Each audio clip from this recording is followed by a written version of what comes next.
Buenos días a todas y todos ustedes. Estamos aquí en Canal Patrio.tv, voz e imagen de la sociedad civil, en el programa Espacios de Diálogo de Mujeres Insurgentes. Desde luego, agrupación política local. Soy Beatriz Gallardo y le doy a usted la más cordial bienvenida, así como a los compañeros Alberto Carrillo y nuestro compañero Raúl Paz presentes. Gracias, gracias a usted y gracias porque nos da todo tipo de apoyo técnico en cabina, Hugo Aguirre, a quien le agradecemos muchísimo todo su respaldo. El día de hoy, 4 de julio, día del aniversario de la independencia de los Estados Unidos. Pero bien, bueno, está bien. Yo quiero agradecer desde luego a nuestro compañero Alberto Carrillo, que nos dé oportunidad nuevamente de estar aquí en este programa. Él es un experto en cuestiones financieras, económicas, bursátiles. Yo creo que como una expresión de lo que los medios de comunicación masiva, particularmente la televisión, el radio, expresan. Bueno, hay por ahí indicadores, encuestas, etcétera, que nos hablan de este mundo etéreo, de este ámbito insospechado, pues para toda la cultura, para aquel mexicano de a pie. Es algo totalmente desconocido. Y en su momento, yo le voy a pedir al compañero Alberto Carrillo que nos dé más o menos, que nos traduzca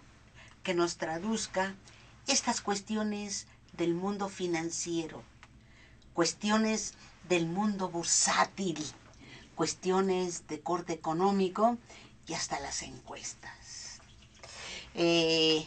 Gracias, Alberto. Gracias Raúl. En verdad, yo vengo contentísima, a pesar de todas las adversidades que se presentan. Creí que estaba celebrando la independencia. Bueno, nada más lo mencioné, para que no digan. No, lo mencioné. Que les tenemos asco. No, de ninguna manera. Yo creo que estamos hablando del pueblo norteamericano. Hay por ahí una estadística que me llamó mucho la atención.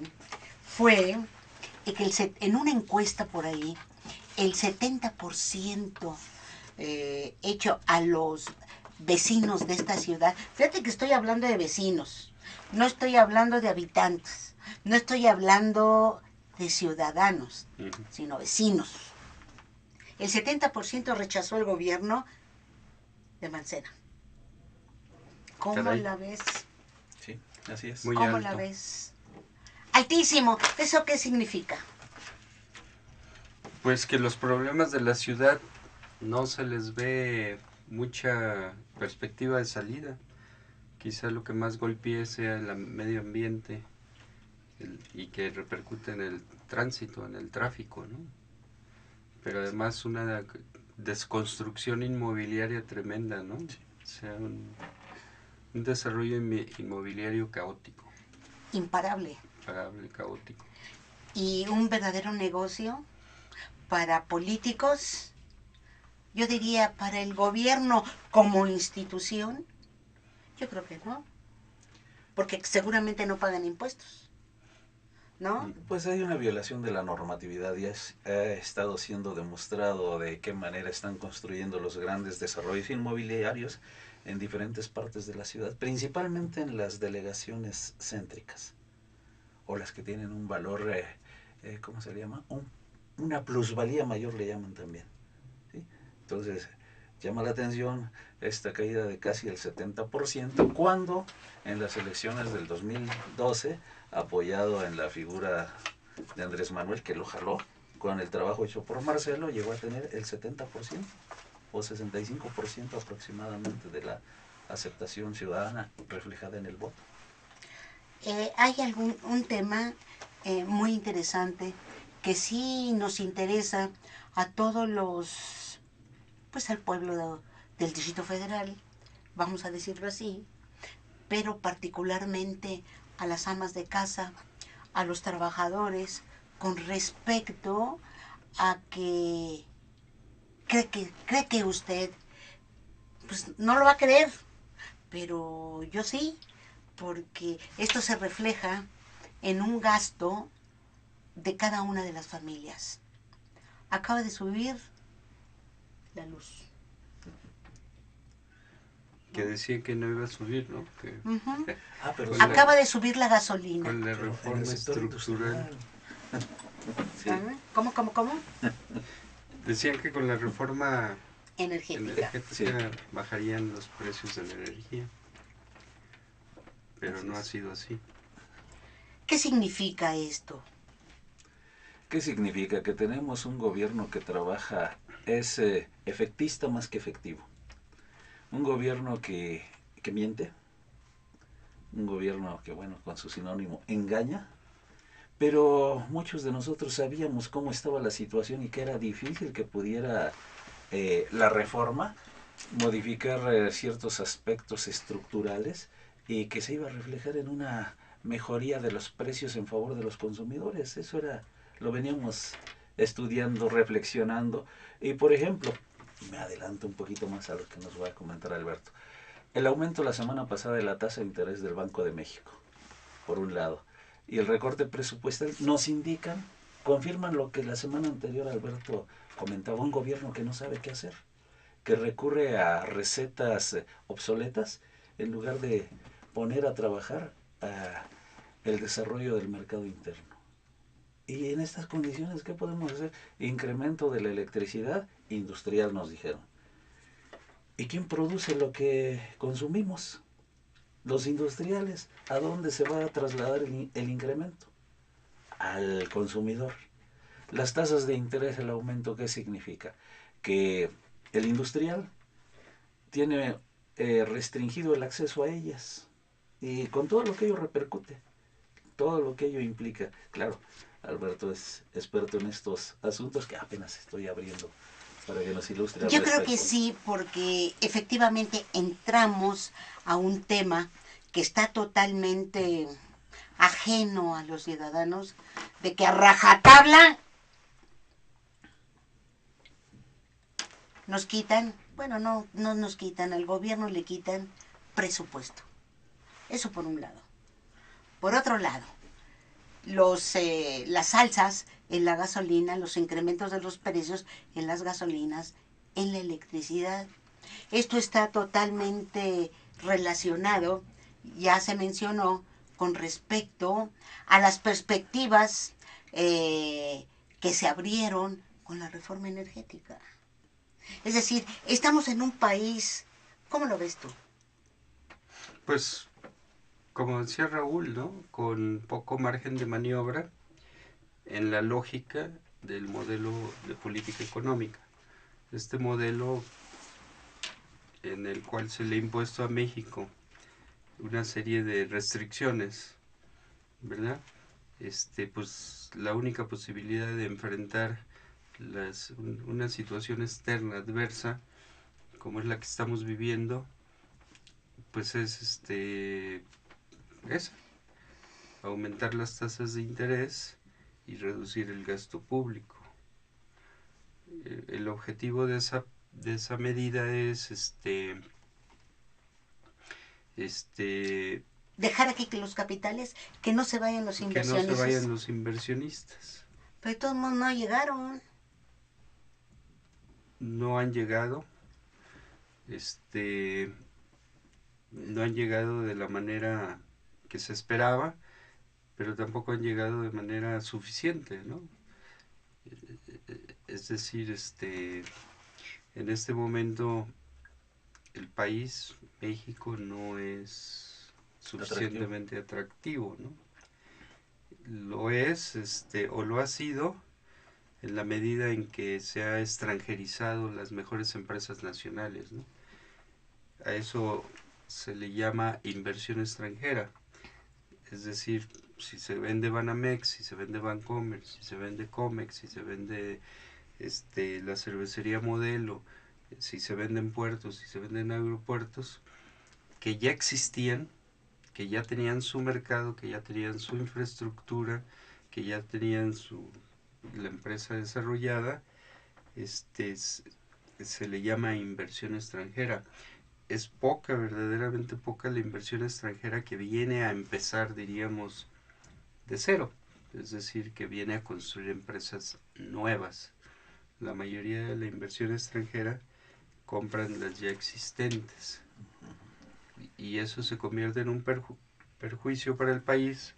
Primero porque la mayoría de las empresas que se venden luego se reducen. Es decir, se corre personal bajo el pretexto de la rentabilidad, ¿verdad? En el caso de las cerveceras, por ejemplo, en Cervecería Modelo, pues la compradora mete su producto a México. Productos que antes no se vendían en México, cervezas que antes no se vendían en México. La Heineken, ¿no? Algo así. Ajá. Pues ahora sí que las que quieras. Y la otra cuestión es de que reducen personal y sus ganancias pues obviamente tienen que fluir a sus matrices, ¿no? Las ganancias, en el caso de una empresa nacional, pues se quedan en México, de alguna manera se invierten en México, pero no es así con las ganancias de las empresas extranjeras que tienen que ir a sus matrices, ¿no? Y lo más evidente es como los bancos mexicanos o disque mexicanos acabaron rescatando sus matrices, como es el caso de Scotiabank, como es el caso de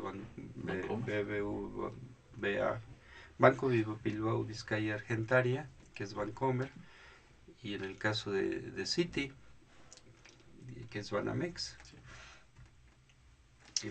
Es paradójico, ¿no? Pues sí. Es decir, estamos hablando de la imposición de un modelo económico desde 1982. Y una de las medidas que de inmediato se advirtieron, que hicieron con bombo y platillo, fue nuevamente la entrega de la banca nacionalizada a extranjeros. Esta es una medida, desde mi punto de vista, catastrófico, porque la banca es un instrumento de multiplicación, ¿verdad? Pues no solamente del dinero, pudiéramos decir, sino de lo que el gobierno controla a favor de los intereses de las grandes mayorías que tienen sus depósitos en banco. Eso por un lado, si no mal recuerdo. O sea, las particularidades de la banca central. Dinero y capital, tu clase. Pues sí. El asunto es que le apostamos a un modelo. Digo, lo apostamos porque aunque hubo protestas de todo tipo, pues todo el mundo dobló las manitas, ¿verdad? Todo el mundo dobló las manitas. Ay, ¿cómo criticaron a López Portillo? Porque osó nacionalizar la banca. Bueno, es que López Portillo sabía, ¿no? Exactamente para qué se sirve la banca central. Ahora bien, estamos hablando de un modelo económico que a rajatabla se impuso y que hemos visto a la fecha que se apostó por una serie de medidas, pero lamentablemente los resultados han sido totalmente contrarios. Y luego cuando nos llegan algunos secretarios de Estado, yo no diría que improvisados, no, pero tecnócratas, estudiados en Estados Unidos, en Harvard, en algunos, y se olvidan de aquellos economistas mexicanos que avanzaron de manera importante. A lo que quiero llegar es que echaron mano de las empresas que eran del Estado. Más de 2.600, ¿no? Más de 2.600. Que se malbarataron. Se malbarataron. Incluyendo Telmex. Por supuesto. Trabajaba con números negros. Exactamente. se tomaron una serie de medidas y a mí me dejó muy impresionada una afirmación tuya en el sentido de que la bolsa de valores es democrática. A ver, explícanos eso. Sí, con gusto. El sistema financiero tiene como objetivo poner en contacto a quien tiene dinero y no sabía qué hacer con él, y quien tiene necesidad de ese dinero porque sabe qué hacer con él. Yo tengo una idea o yo tengo una empresa que necesita ampliar su capacidad, pero carezco de dinero suficiente para hacerlo. Pero por otro lado hay gente que ha trabajado, que ha ahorrado, que y que necesita que ese dinero que ellos no pueden o no saben qué hacer con él, lo pongan en contacto con quien sí lo puede hacer. Y ese contacto es el sistema financiero, porque son un conjunto de instituciones, un conjunto de mecanismos, un conjunto de reguladores que tienen que ver con que eso se pueda hacer y se haga con seguridad. Entonces, la bolsa de valores es la expresión de uno de esos mercados financieros que se llama mercado de capitales. Las empresas que desean ampliar sus instalaciones, producir a mayor escala, desarrollarse, emiten acciones que va a comprar el público inversionista, de tal manera de que en esa emisión el público compra una acción, 2 acciones, 100 acciones, 1000 acciones, y ese dinero entra directamente en la tesorería de estas empresas, y no es un préstamo, sino es una asociación, porque quien está invirtiendo a través de la bolsa de valores está comprando acciones, está siendo socio de la empresa en la cual está invirtiendo. Claro, será un socio bastante pequeño, ¿no? Es decir, si yo pongo 100,000 pesos, para mí puede ser un capital extraordinario, pero seguramente para Coca-Cola va a ser una cosa verdaderamente pequeña, Una coma. ¿no? Pero obtienes la ganancia proporcional. Pero exactamente, bueno, Antes de... Sí. antes de pasar a lo que señala Raúl, ¿no? Entonces, aquí hay una conexión en esta primera venta que las empresas hacen de sus acciones. Entran en contacto la empresa con un público inversionista en un lugar que se llama el mercado primario. Y este mercado primario fondea a las empresas con capital barato. ¿Por qué barato? Porque yo no exijo una tasa de interés.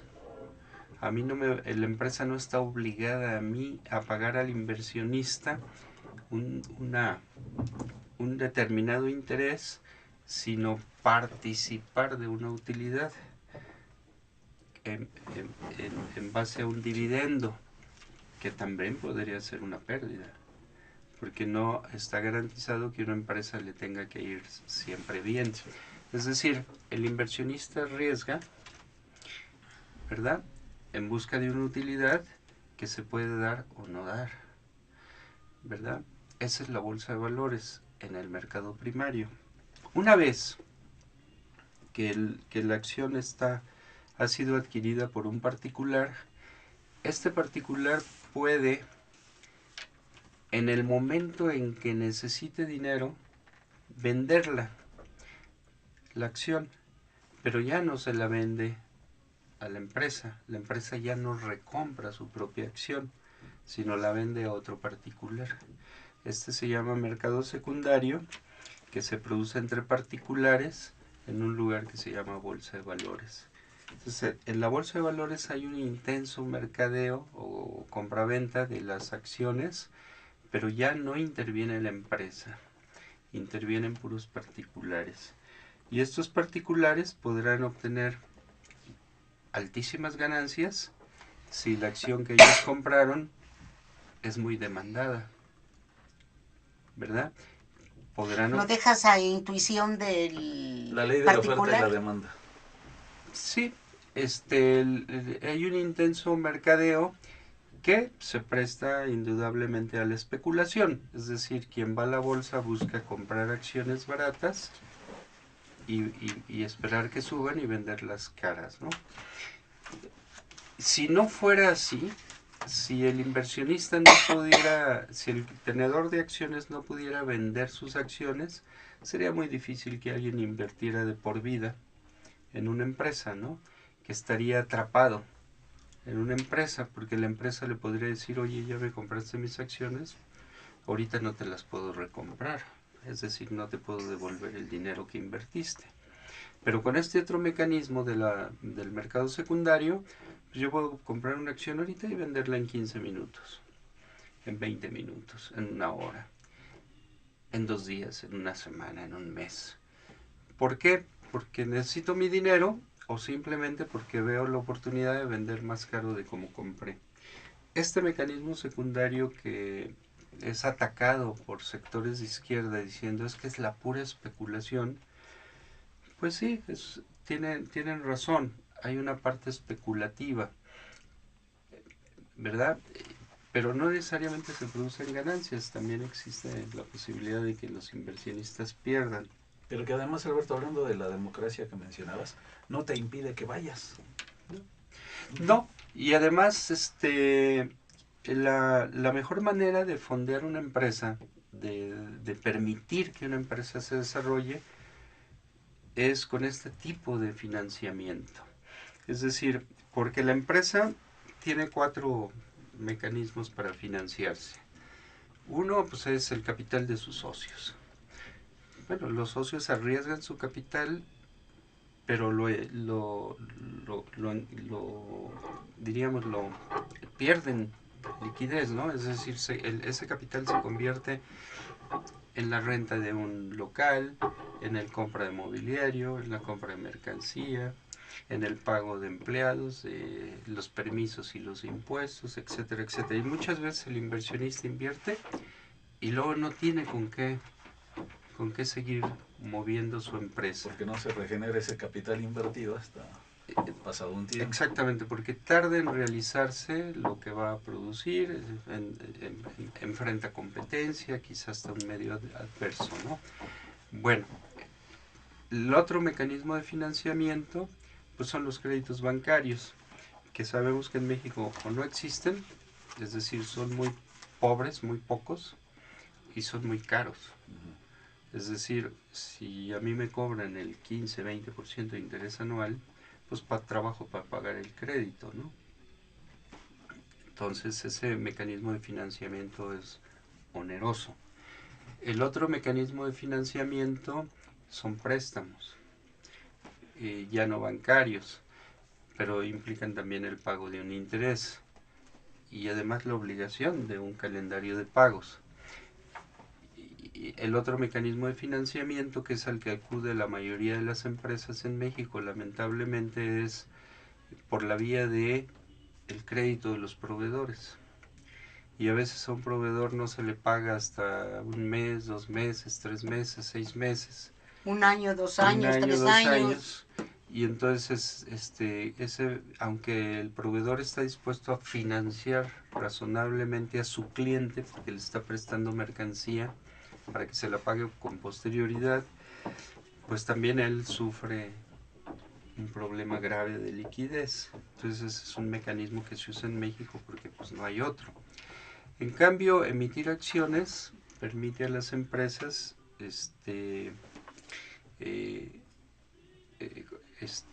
colocarlas sin costo, porque a través de una casa de bolsa, la casa de bolsa gana una comisión simplemente por poner las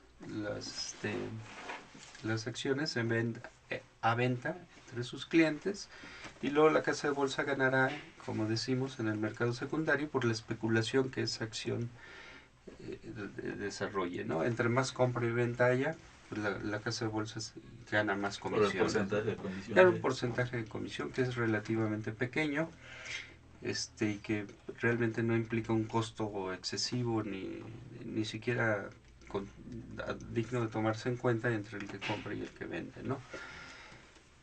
Entonces, por eso decía que la bolsa es un muy buen mecanismo de financiamiento. De hecho, el desarrollo industrial de Estados Unidos se dio porque en Estados Unidos supieron desarrollar estos mecanismos de bolsa. Obviamente al principio era una acción entre particulares que se prestaba a fraudes. Es decir, yo emito acciones de empresas que solo existen en el papel o que parecen muy atractivas, con aventuras muy atractivas. Bueno, hubo quien vendió acciones en Inglaterra para ir a sacar el tesoro de Morgan en América del Sur, del pirata Morgan. Había quien pagaba, quien compraba acciones para esos propósitos. Pero actualmente los mercados están regulados de tal manera que quien emite las acciones son empresas perfectamente bien administradas, con gobiernos corporativos, con mercados potenciales, reales y potenciales muy sólidos, de tal manera que el fraude, la posibilidad de que alguien compre acciones de algo que no existe, se reduce a su mínima expresión. Eso es en mercados regulados, ¿no? ¿Cuál es el problema de la Bolsa Mexicana de Valores? La Bolsa Mexicana de Valores es muy pequeñita porque no hay un mecanismo que permita a las empresas pequeñas y medianas incorporarse a emitir acciones. Son 120 y tantas, no pasan de 200, ni siquiera creo que de 150 empresas, no pasan de 200 empresas en México, cuando la bolsa de Nueva York puede tener 30,000, 35,000 acciones, empresas cotizando en bolsa, ¿no? La de China es gigantesca y eso que es una bolsa muy nueva. La de Brasil, 4 veces más o 5 veces más grande que la mexicana. En Brasil hay 3 bolsas.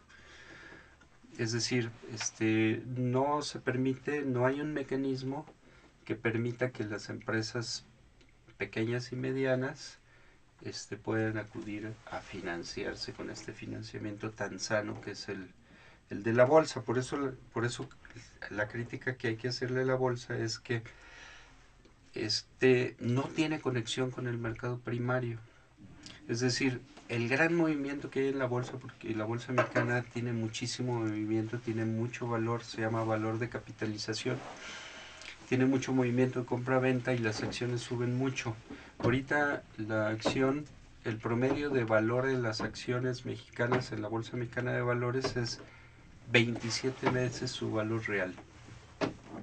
¿Cuál es el valor real de una acción? El valor que está en el libro contable de la empresa. Sí, ese es el valor real. Si el valor real de una acción de Coca-Cola es $1, en la bolsa se consigue por 27 o por 30. ¿Por qué? Porque al ser tan pequeña la bolsa y tener tan pocas acciones, y al comprarse las mismas acciones se elevan de precio. ¿Es peligroso? Sí, es peligroso porque en una crisis, en un susto, la gente va y vende y se puede derrumbar la Bolsa Mexicana de Valores. Pero nosotros ya vivimos un crash de la bolsa en este país, a donde incluso muchísima gente, miles de gente, perdieron su capital. Así es. Sí, es muy peligroso porque el valor de capitalización, es decir, quien tiene las acciones de la bolsa de valores, pues no necesariamente son especuladores, sino puede ser público inversionista que busca mantener el poder adquisitivo de sus ahorros y ganar algo, pero en estos momentos un gran comprador de acciones son los trabajadores mexicanos, que a través de las CIEFORES y de las AFORES compran acciones de la bolsa. Pero, Cada día más. pero eso es inducido, no voluntaria, de cada uno de los que tienen cuenta en las Afores. Es voluntario. Cada trabajador puede decidir qué porcentaje de su... Oye, yo no he sabido eso. Yo he sabido, ¿verdad?, que el gobierno impone, inclusive toma ese gran capital que está allí, porque no utiliza hasta formas democráticas de consulta. Sí, yo tengo entendido que los trabajadores pueden decir si lo hacen o no lo hacen y en qué porcentaje lo hacen, tomando en cuenta que hay un máximo. Sin embargo, lamentablemente la cultura financiera de nuestro país es tan baja que los trabajadores con trabajo saben en qué afore están. Y si están si están en una afore de X, pues cada afore tiene sus políticas determinadas, ¿no? ¿Por qué se da esta situación? Cada día, es decir, cada fin de semana, cada viernes o sábado en que los empresarios pagan a sus trabajadores, un porcentaje de ese salario va a dar a las AFORES. Estamos hablando de que cada semana las AFORES reciben cientos de millones de pesos. Ellos tienen la obligación de invertir ese dinero precisamente para crear el fondo que permita el retiro de sus trabajadores dentro de 20, 15, 20, 25 años, dependiendo de la edad de cada uno de los trabajadores. ¿En qué invierten ese dinero las AFORES? Pues en un principio los invertían en valores gubernamentales, es decir, eran los prestamistas del gobierno. Pero llegó un momento en que había tanto dinero ahí que no les ajustaba las demandas, los instrumentos del gobierno. Tenían que comprar bonos de empresas mexicanas. ¿Qué tipo de empresas? Pues empresas AAA, para evitar el riesgo de invertir en empresas que pudieran quebrar. Digo, en algún momento ICA fue empresa AAA y ahora está en quiebra, es decir, no hay ninguna garantía de que una empresa no tenga problemas en un futuro. Llegó a tal monto el dinero que tienen las AFORES y las AFORES captan el dinero, las CIEFORES lo administran para su inversión. Entonces las CIEFORES tenían tanto dinero que tuvieron que pedir autorización para invertir en el extranjero. Entonces empezaron a comprar deuda, es decir, bonos de empresas extranjeras, me imagino que quizá también de gobiernos extranjeros, y ha llegado a tanto el monto de dinero que también tienen que invertir en la bolsa mexicana.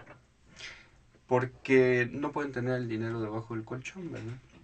Tienen que invertir en algo. Entonces es una tragedia para este país que habiendo un inversionista que se denominan inversionistas institucionales, porque lo tienen que hacer a fuerzas, eso es su vocación, invertir, no tengan en qué invertir. ¿Y en qué deberían de invertir? En empresas mexicanas, en su desarrollo. Obviamente no en cualquier empresa, porque es dinero que tiene un propósito de dar una pensión a un trabajador. No pueden invertir en cualquier cosa, pero sí se podría haber una política para estimular la inversión de ese dinero en empresas mexicanas, permitiéndole a las empresas mexicanas acceder a créditos, capitalizarse con créditos más accesibles. Si fuera a través de la bolsa, sería un círculo virtuoso muy bueno, porque ya dijimos que la bolsa no es una inversión onerosa para la empresa, al contrario, es muy noble, ¿no? Tú inviertes en mi empresa y yo te participo mis utilidades, ¿verdad? Y como nadie va a la bolsa por utilidades, sino por la especulación, pues las empresas no están presionadas, ¿verdad? Es decir, si yo invierto en una acción de Televisa y Televisa me va a dar un peso de ¿cómo se llama?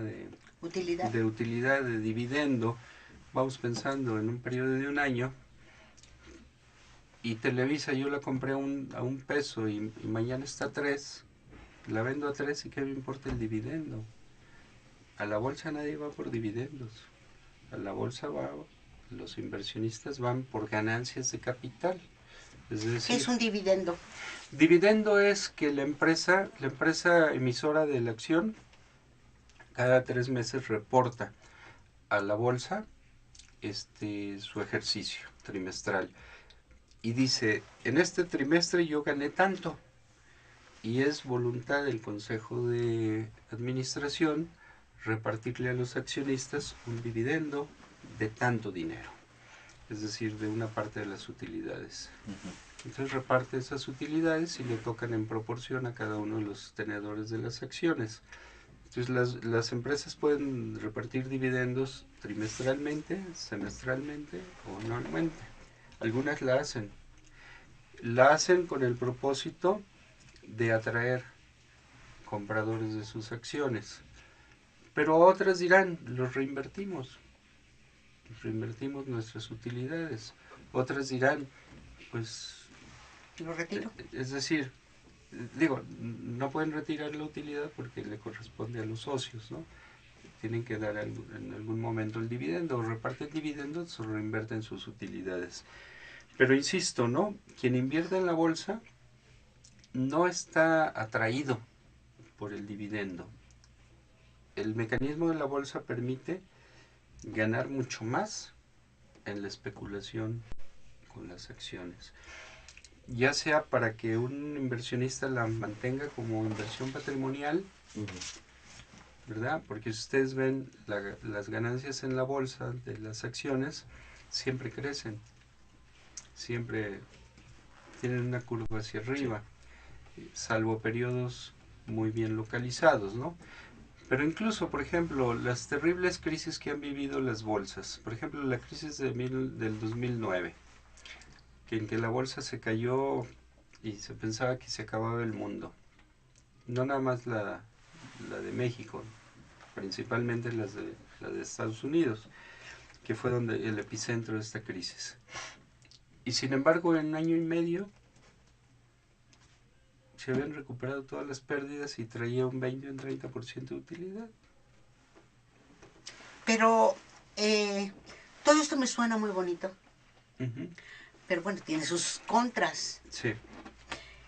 Tú ya mencionaste la crisis del 2009, pero de una manera permanente creo que están sujetas a los vaivenes de la política, tanto de la política en cada uno de los estados nacionales o bien de manera global. Por ejemplo, esta semana pasada, ¿no? Uh-huh. Con lo del Brexit. Sí. Se pusieron a temblar las bolsas. Uh-huh. Sí. Pero vamos a pensar que una acción, la que te guste, se cayó el 50%. Vamos a pensar que valía $100 y ahora vale 50. Y el dueño de la empresa es una empresa inglesa, Philips. Philips es holandesa, ¿no? Así es. Pero una empresa inglesa, Virgin, ¿no? Que es muy conocida, la de los discos y espectáculos y medios de comunicación. El hecho de que se haya caído su acción un 50%, ¿realmente afecta a la empresa? Sigue teniendo las mismas instalaciones, los mismos trabajadores, los mismos compromisos de venta, las mismas... Es decir, acordémonos que la bolsa es un mercado secundario. Lo que le pasó ahí, quien perdió ese 50% no fue Virgin, ni de alguna manera ninguna empresa de Inglaterra. Sí. Quien perdió en ese momento fue el que vendió la acción. Sí. Es decir, yo la tenía a 100, me asustó este asunto de que se salían del mercado de la Comunidad Económica, perdón, de la Unión Europea, y tuve tanto miedo que vendí a 50. Muy bien, pues el que compró a 50, pues espera que se recupere a 100. ¿Verdad? ¿Se va a recuperar a 100? Bueno, pues en 3 días se recuperó el 25%. Y el que compró 50 Entonces, ganó 25 el que compró a 50 está feliz porque compró barato. Y ya recuperó parte. Lo que valía 100 lo compró a mitad de precio.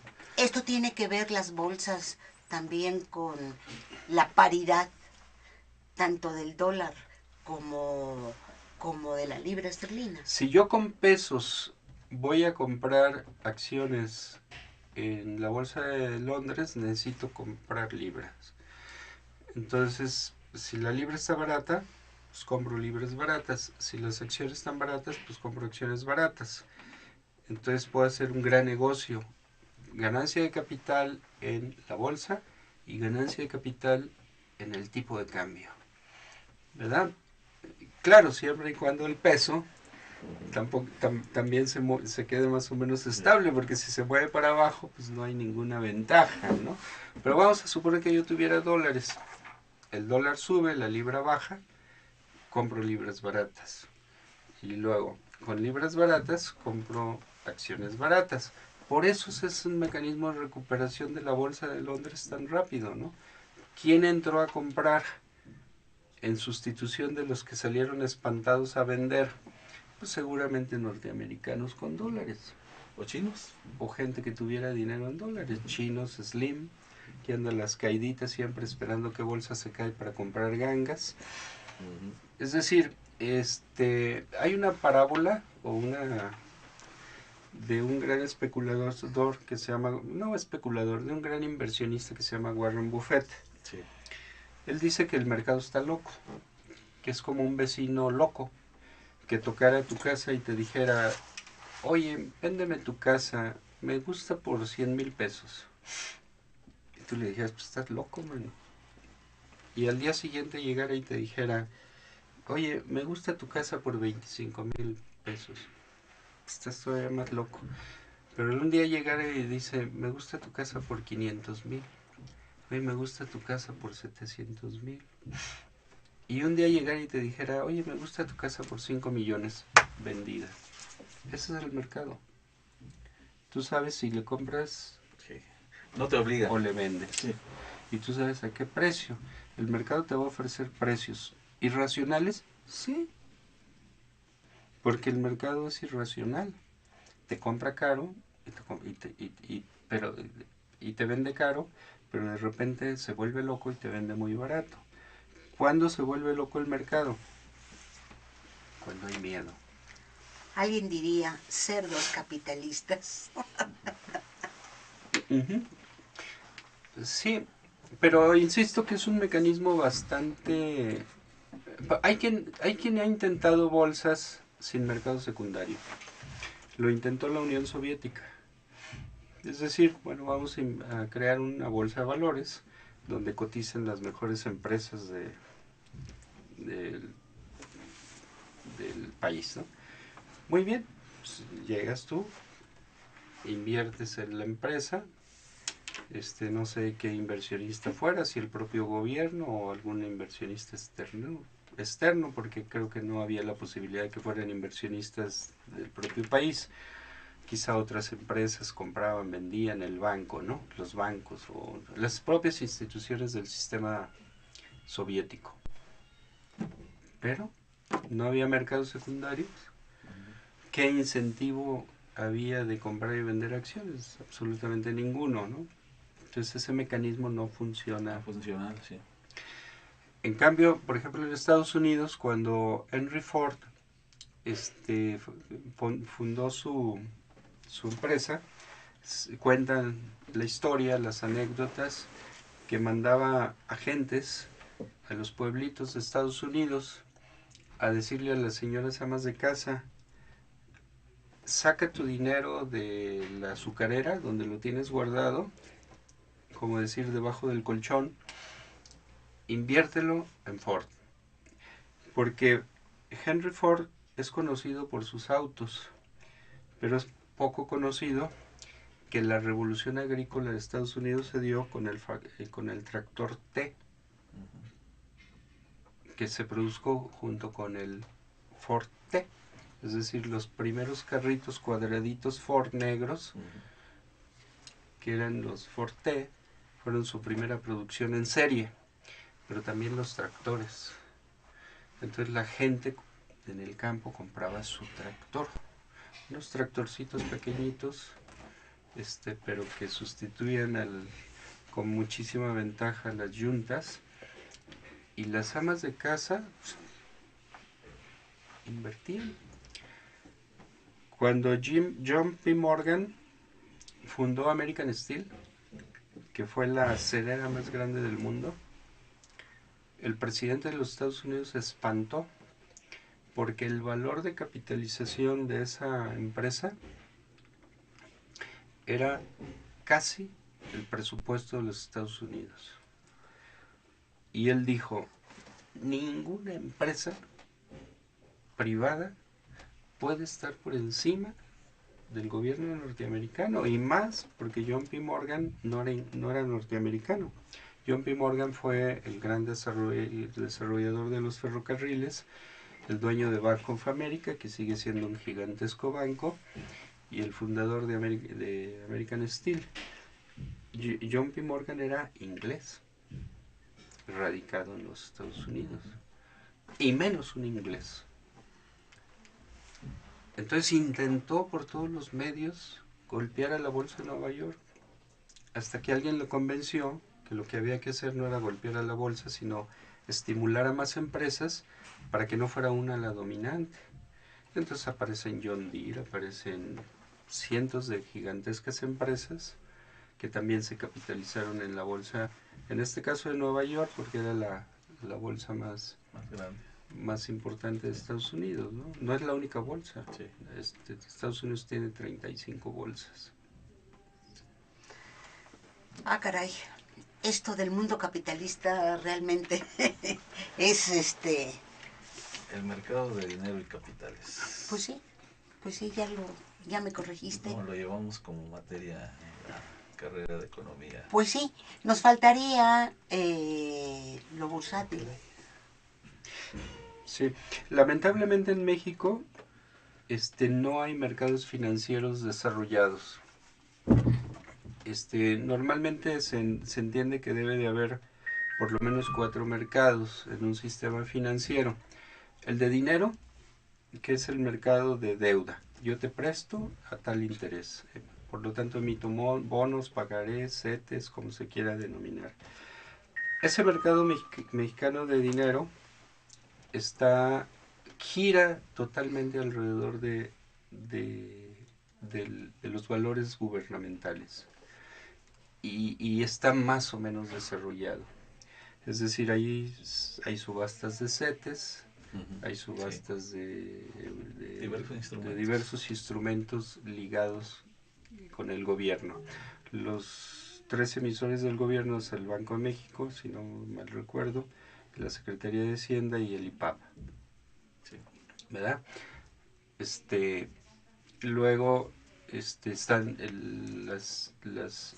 las empresas privadas que emiten deuda, ¿no? Casi las principales empresas, Televisa, Telmex, etcétera, tienen bonos, tienen pagarés, tienen otro tipo de instrumentos. Se financian en ese mercado. Es un mercado más o menos desarrollado, pero tiene una gran desventaja, ¿no? No es popular. Se intentó vender CETES al público, Sí. pero creo que ese mecanismo no ha funcionado. ¿Verdad? Luego está el mercado de capitales, que es el mercado de acciones y de otros instrumentos bursatilizados, que ya dijimos es muy pequeño, es muy grande, pero es en volumen, pero es muy pequeño, y sus efectos sobre la economía real, que sería a través del mercado primario, son inexistentes porque este año se anunció que se iban a incorporar a la bolsa 6 empresas. Sí. En un universo de 40,000 empresas que podrían cotizar en bolsa, No pintan seis. no pintan 6, ¿no? Y además no ha pasado por la situación de crisis que hemos estado viviendo.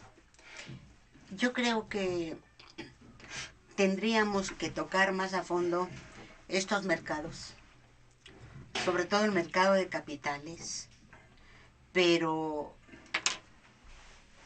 estrechamente relacionado con el quehacer de la Secretaría de Hacienda, que es, pues, se ve complejo, se ve muy sesudo sus actores, pero están poniendo, siento yo, a este país en un grave riesgo.